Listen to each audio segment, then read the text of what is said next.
All right, welcome back to part two of Tide Takes here with Casey. I'm Jonathan, and I wanted to switch gears a little bit and talk about the playoffs. Playoffs? We're talking about playoffs? What? What? There's 12 teams. 12 What? teams, man. What are we talking about?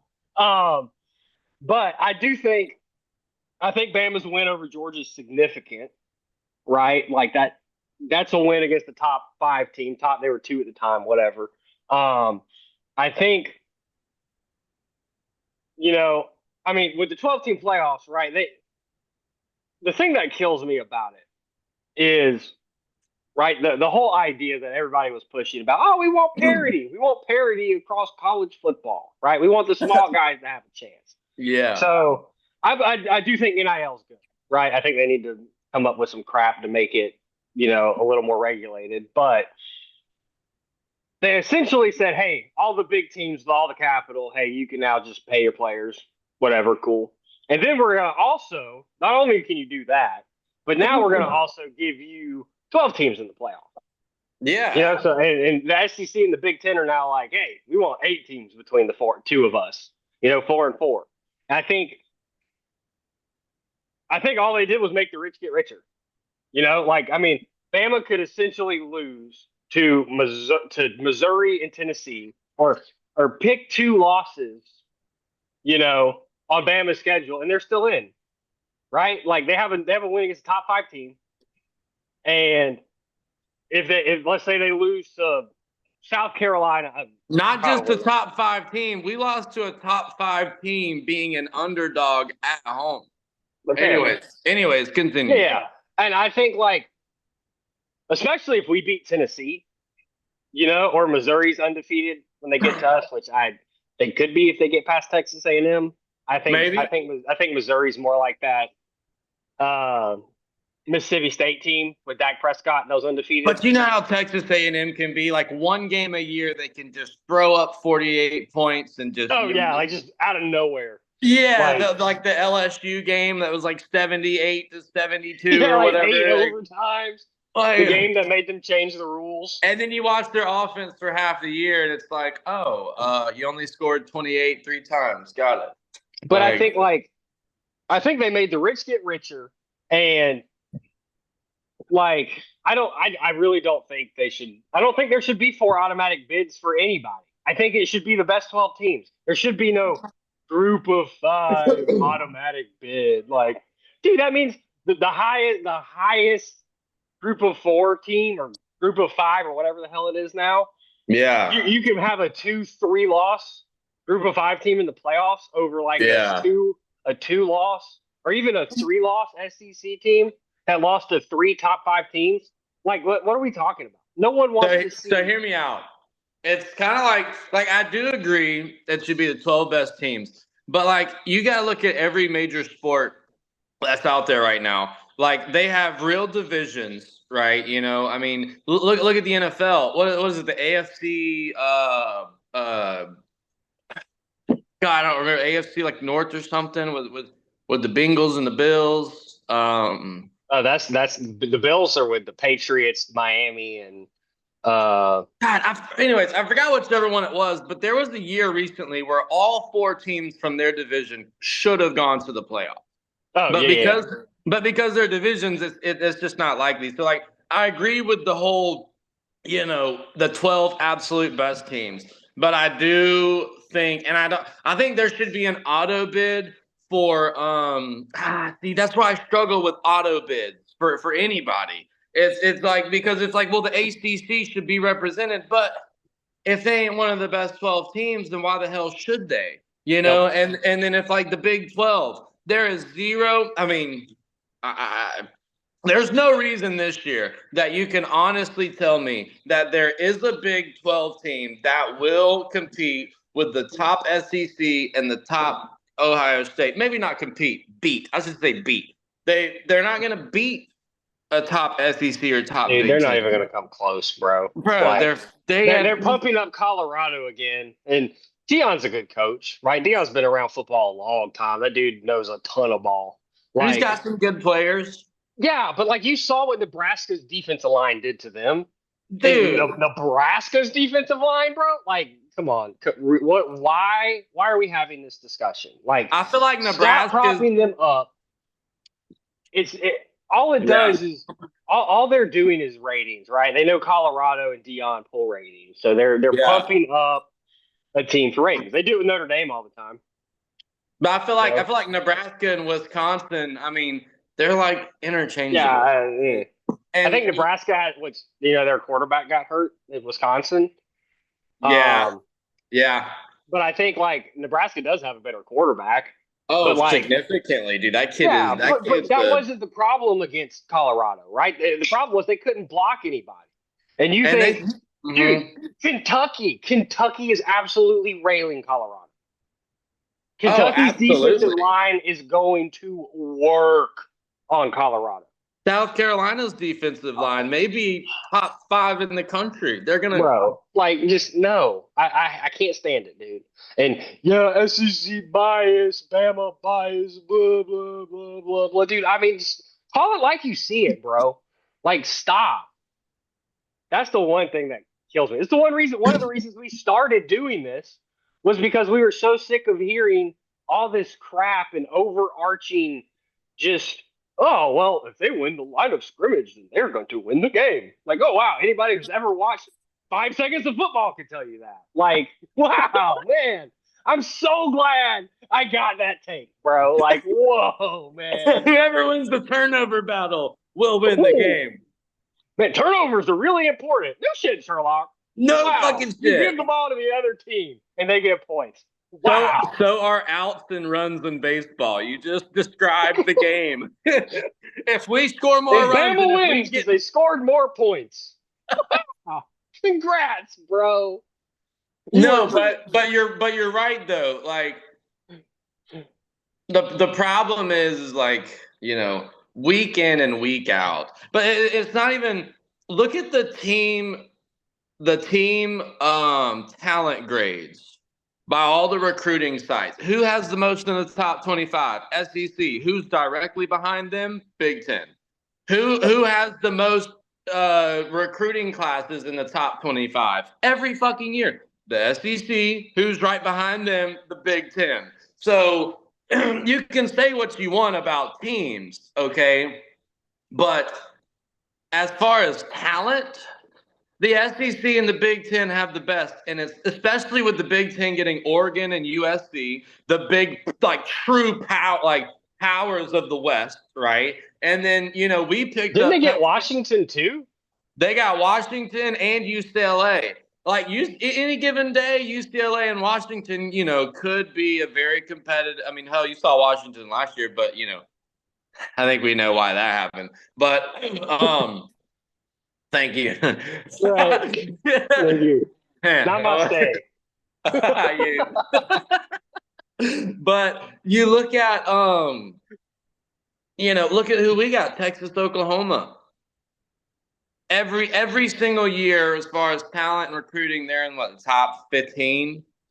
Until Ole Miss crapped the bed against Kentucky, we were looking at what 5 of the top 6 teams for the SEC. Hey, but the question is, I don't think Ole Miss is they're one of those teams that get hyped up because they can put on a show in the first 4 games of the year, first 3-4 games of the year, and then someone with a real front 7, a real offensive line plays them, and they don't have the depth on the line, especially on the defensive side, to do it. Lane's good at it, isn't he? And you can think hats off to I know we're not saying his name, but the defensive coordinator for Ole Miss comes up clutch again, buddy. Woo! Oh my God, I've never been I cannot believe Lane hired that guy, bro. Like, wow. Blows my mind. I can't believe he saw what he saw with better talent and went, oh yeah, that's my guy.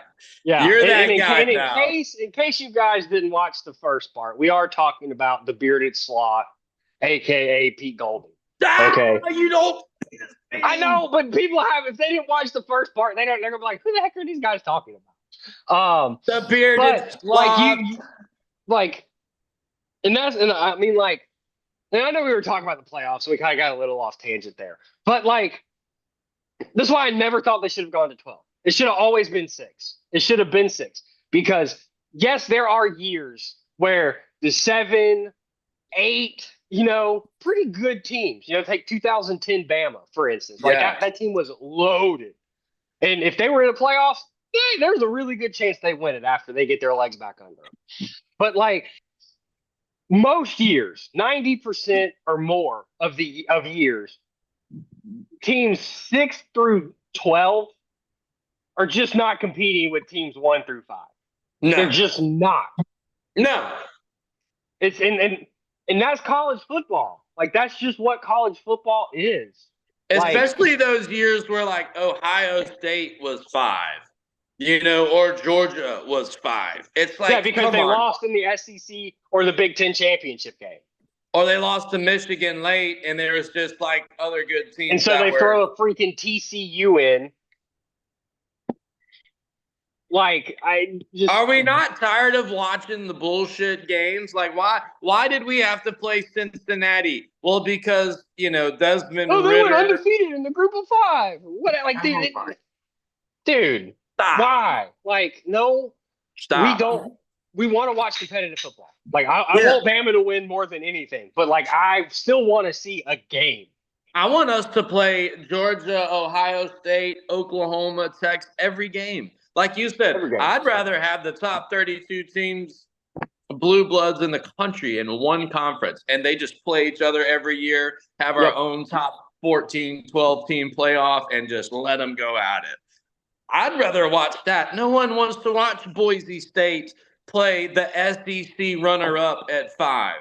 Nobody wants to watch that. Just say, I want to see Ashton Genty. Well, yeah, they're going to be like, oh, dude, yeah, it's going to be great. ESPN's going to hype it up on game day. And then they're going to come out there and lose by 30.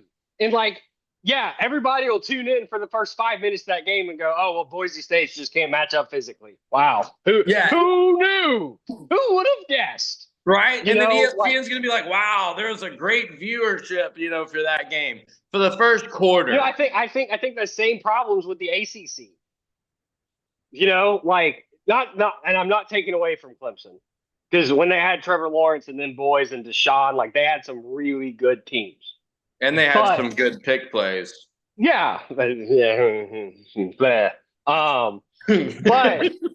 yeah, we're not going into that one. We'll be here forever. But like you're talking about just a weak conference, bro. Just a weak. I mean, dude, Vanderbilt beat who did they beat? Virginia Tech? Wasn't it Virginia Tech they beat? I'm pretty sure I'm gonna look it up. Yeah, I think they went to Virginia Tech and beat them. Like, and Vandy is like the absolute bottom of the barrel for the SEC. Like, year in, year out, like their academics are too hard to get into. Like, hey, Vandy almost beat Missouri. I don't think Missouri. And that goes back to my point about Missouri being that Dak Prescott led Mississippi State team. They got a bunch of seniors, a bunch of upperclassmen who are pretty solid SEC players. They've been around the game for a while. They've played the SEC ball, but there's just a talent gap there. There just is. I mean, what was the Alabama-Missouri score in the SEC championship game? Oh, and 14 and 13. Yeah, wasn't that 14? Yeah, 42-13. Like it's that type of talent gap. Wasn't it Drew Lock? Wasn't it with Drew Lock too? Yep. Yeah. It's the same thing. Senior quarterback, upperclassman quarterback who's good, played SEC ball. They just don't have the talent. Yeah. And that's only reason we're there is because Mark Richt hadn't been fired yet.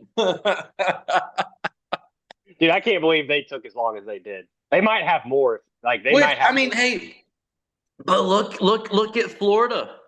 You fire a coach like Mark Richt that gets you in the mix of all the big games, and then you go get a guy. Well, what happens if you fire a guy who's constantly keeping you in the mix? It's like Matt Berry said it the other day. You know Matt Berry, right? ESPN. He said the coaching world is awful in college football, and it's worse than it's ever been because no one. That was Saban, dude. That was Saban. Like, no, Matt Berry said it a couple days ago. He did say it a couple days ago, but he was like, it's the worst it's ever been because no one's patient.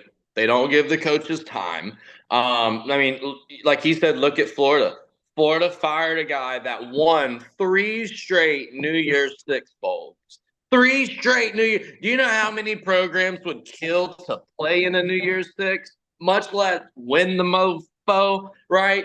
So that was close there, buddy.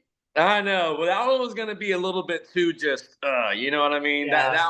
That was a little too much strong. with the ER on the end on that one. Yeah. I can't throw the soft A on it. But like Georgia had to made sure that they got a guy that they knew was around a big time program, won with a big time program, won in the SEC, was just molded to be like the perfect guy. Because I mean, it's hard to get rid of a 10-2, 11-1. Hey, were they 11-1 going into the SEC game in 2012 or 12-0? Were they 11-1 or 12-0? Regardless, if they beat us that year, they're probably in the championship game against Notre Dame. And then that was with Stafford and everybody, right? No, that was Aaron Murray. Murray, that's right. Remember Alec Ogletree had the blocked field goal? Was it punt? I believe it was field goal. Field goal return. And C.J. Mosley I was at that game. Made the play of his life swatting that ball down. Yeah. But yeah, they were that close, and they were that close away from, quite frankly, winning a national championship. You know what I mean? Oh, yeah. I can't blame UGA, and the athletic director for hey, he was this close from winning us one. Because that Notre Dame team was... I mean, but at that point, dude, you have been right there for 16 years at that point? However long Rick was there? No, they never made it that close. They never made it that close. No, not they hadn't made it that close before, but I'm saying you had decades of evidence showing that he wasn't going to get you there. How long was Mark Richt there? Dude, a while. He was there in early 2000s, I think. Okay, you just said decades, plural. I mean, almost 2 decades. Yeah, how long was he there for? 13, 15 years. Okay, 15 years? 15 years. Still. Yeah, no, I see. Yeah, holy 15 years and only 2 SEC titles. I mean, at some point you've got, if you want, this, I'll go into Kiffin, right? When Auburn's job was open and they took Hugh Freeze, everybody in the Auburn camps were like, oh my God, we're going to get Kiffin. We're going to get Kiffin. And I'm like, dude, Kiffin, if I'm Kiffin, bro, I no way I'm leaving Ole Miss for Auburn. You mean I have to beat Alabama every year? He doesn't have to beat Alabama every year at Ole Miss. And he definitely doesn't now that there's no divisions. He doesn't have to play Bama every year. But, you don't have to beat Bama every year. If he wins 8, 9, 10 games a year at Ole Miss, he's set. He's set. That's why I don't wins 11. Hey, if he wins 11, he gets a raise the next year. Yep. I don't. Maybe the competitor in him wants to go take over a bigger program like Florida. I don't know if he does. He's got it set up in Oxford. He can run all this year. Plays.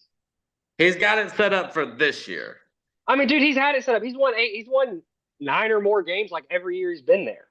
Correct. I'm just saying he's got it set up this year, as far as built to win and truly this is his year there for sure. That's what I'm saying. For sure. And I do feel like Florida Florida would be more sustainable, especially because you're able. No. Hear me out. You're in the state of Florida. Look at how much talent's there. Look at how much talent they don't get from the state of Florida over at Ole Miss. Not saying they don't get talent. They still get talent from Ole Miss over there. But you're in the state. You like if Lane had a real. What's up?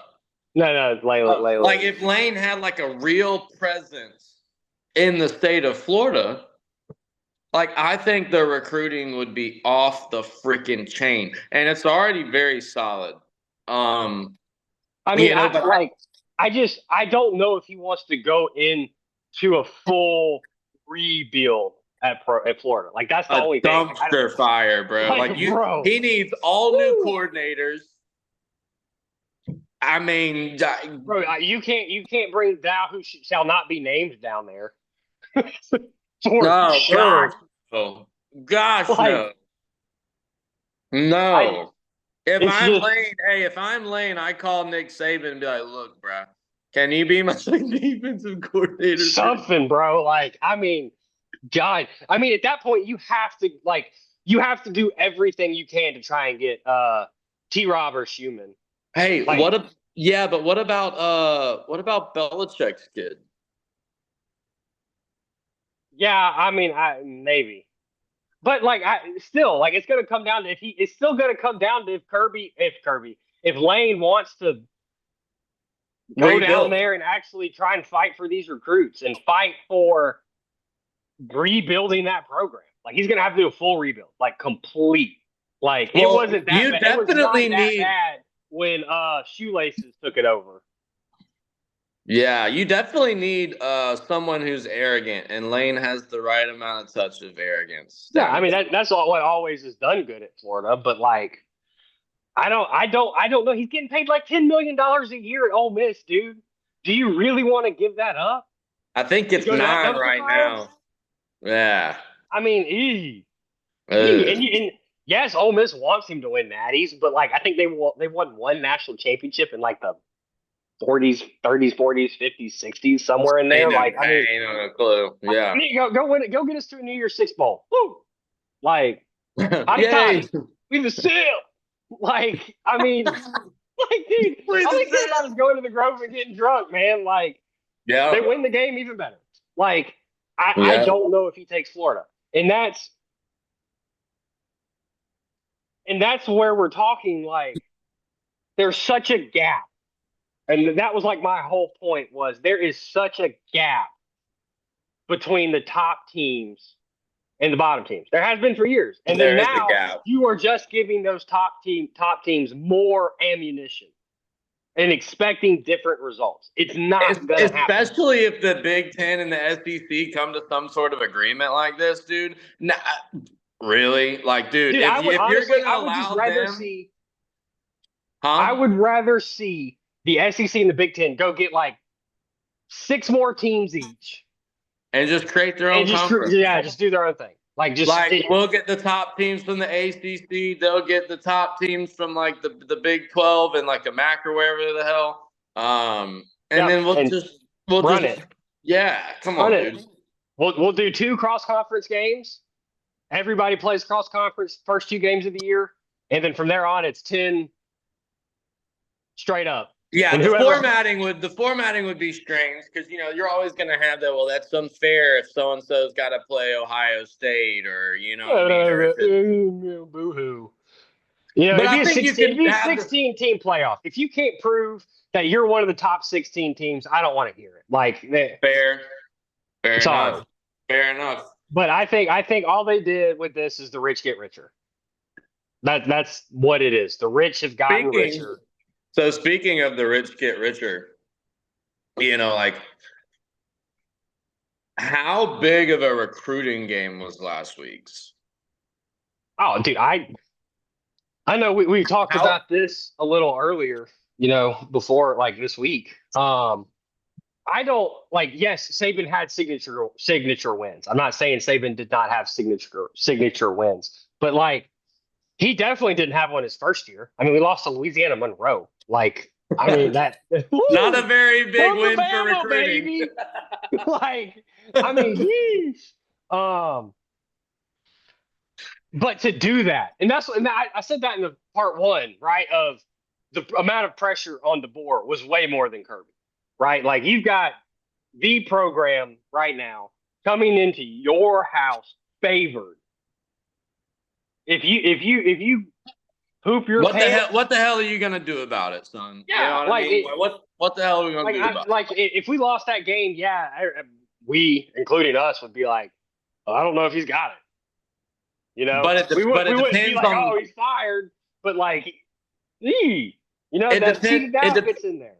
It depends on the fashion and like which we lose. Like, well, I'm meaning like if they went in there and blew us out in the first half like that, dude, even if we did come back and win that game, if the roles are reversed, we're like, bro, roles are reversed. Yeah, it's rough. I don't know if he got it, dude. Like, so I think, and like the Ryan Williams play, dude, like that is the most insane thing I have ever witnessed on a football field. Like I cannot think of anything. Don't even talk about his age, bro. Like whatever. Aside from Marshawn Lynch running around, driving around the field on the car. Yeah, that's not a play though, bro. Like his body control and his ball skills and the stop, move to spin to make the defenders literally like, hey buddy. Oh wait, we got to tackle that guy. High five. Yeah, then nice. Not nice. He go. How about the awareness? Oh yeah, his awareness, man. Dude, like I mean, like just mind blowing, bro. Mind blowing. He's like, you ever seen the Avatar movie? No. Bro, of course. Like, who's not seen Avatar? Like, Jesus Christ, man. So it's like, in Avatar when they line the hair up and it's like one and they like think the same. It's like when his cleats are on the football field, it's just like a perfect fucking connection. I mean, dude, like, for real though. Like the kid, yes, everybody knows the kid's 17, blah, blah, blah, blah, blah. Like forget the age. Forget the age. What's more impressive to me is he does it right in front of the recruits, bro. Right in front of the recruits. Like, hey, what's up? This is what you got, bro. Like, what up? What else do you want? Why would you not play here? Why would you not come play here? I mean, I don't think Saban's ever had a game like that where the recruits are literally like, nah, I'm done. This is it. 5-star recruits. Multiple kids shut their stuff down. They shut their recruitment down. Just shut it down. Like the atmosphere was wild. Like it has been a long time since I've seen, and like I know it's been tough, like for the atmosphere, right? Because most of the big games we played in the SEC were 2:30 kicks, 2:30 Central, right? Like afternoon games. ABC and ESPN, their prime times night games, bro. Right. Like so you get the full Bryant Denny atmosphere. Yeah. And yes, maybe the atmosphere has not been as great as it has been in the past because of the Saban factor of like. Well, and like he came in such, like you're just saying, like a business-like minded trip. So like I think us as fans took on that same, kind of role and took on that same mindset of when we go somewhere, it's all business and we're here just to win. And if we don't, like, we stuck, but if we, but if we're here to show up and win and dominate. And like, that's what we were there for, is we could be up 42-0. And then, we have a three-yard loss on a stretch play or something. And we're like, oh, he's got to hold that block longer, just being so negative about what's going on. And I think as fans, like we've almost like, I don't know. I feel like DeBoer has more of a play carefree, know your assignments, but play free. Don't just dude, that's go what out I talked to there. you about before too. Was how I was so impressed with how loose the team was. Yeah, Like yeah, there's so many big Bama games we went into where yes we won or yes we did dominate, but like we looked tight. Like we looked uptight about everything. And for us to look that loose, like I don't know if I like, I'm what 30, and to see like I remember the Shula years, the Franchione year. Like like I remember some very bad dark times. That was the start of yeah, my Bama life, right? Like us yeah, Tom Brady beating our brakes off in Miami in the late '90s. I was there. yeah. Like I've never seen a Bama team come out with that kind of swagger. That kind of like, oh, bro, y'all ain't know what's up, dude. Y'all ain't know what's up. I don't know though. Like it's a different kind of swagger. Yes, like the Bama Notre Dame game. Like we knew everyone with Yeah, eyes knew what was but about even to like happen. all the big games throughout Saban's tenure, it was. You're right. It's an extreme amount of swagger, but it's in a different way. Like Mm-hmm. it's the same thing, but it's different at the same time. Yep. It's more of a like quiet, not necessarily, yeah, more quiet, more reserved, like get your mind right, focus, and do your job. And it's the same thing, but it's more of a express yourself. Let's say that, it's more of a express yourself type of swagger as opposed to, you know, dominant, confident, Yeah, you just know. business. We here for business. Like Yeah. Yeah. That's what, we yeah. ain't doing nothing but business. Nope. And like I think I'm sure DeBoer was puckered up, right? Like I'm sure he was nervous, buddy. Like, woo, that's a big game. Yo, What but bigger game is there than a national championship, though? 4 games in, dude. Like, yes, I agree, but like it's Washington. It's the same thing as Ole Miss. Like they're just happy they're there, bro. Like they don't, woo, I we don't made think it, I buddy. don't think Whoa, he woo. I don't Like, think he thinks like that though, dude. Like I think he no, he doesn't think like that, but the fans do. And like that's the difference, right? Like from the top programs. Like you get there, you better win. yeah. Like, and that goes back to why Rick is gone. Rick, Yeah. whatever, Mark Rick, like, is because he could not do it. He could not get over that hump. Yeah. He couldn't do it. Kirby has. Kirby was 3, 4 freshmen coming in a national championship game and Saban going, okay, screw it. Don't win it, guys. 5, yeah, 5. I know. But like, like insane. And we've had that discussion before, and maybe we'll talk about it more next week. But that's Kirby's problem with Bama is they play bully ball. They play that. It's not as old fashioned as like when he and Saban first started, Yeah. but it's that same mindset and a lot of that same scheme, especially defensively, which they run a great defense. But they play bully ball, and when they go up against someone who can match them physically, Yeah. it's tough on them Yeah. because they don't have. Yes, they had Bowers, but they don't have those top playmakers on the outside. Because they And run a like a not prehistoric, because they do have more screen, blah blah blah, whatever, more new style, but it's just an older pro style offense. Like colleges don't win with pro style. You can say, well, Georgia did. Yeah, you did win on a rematch. yeah, Like and you. I'm not taking anything away from that.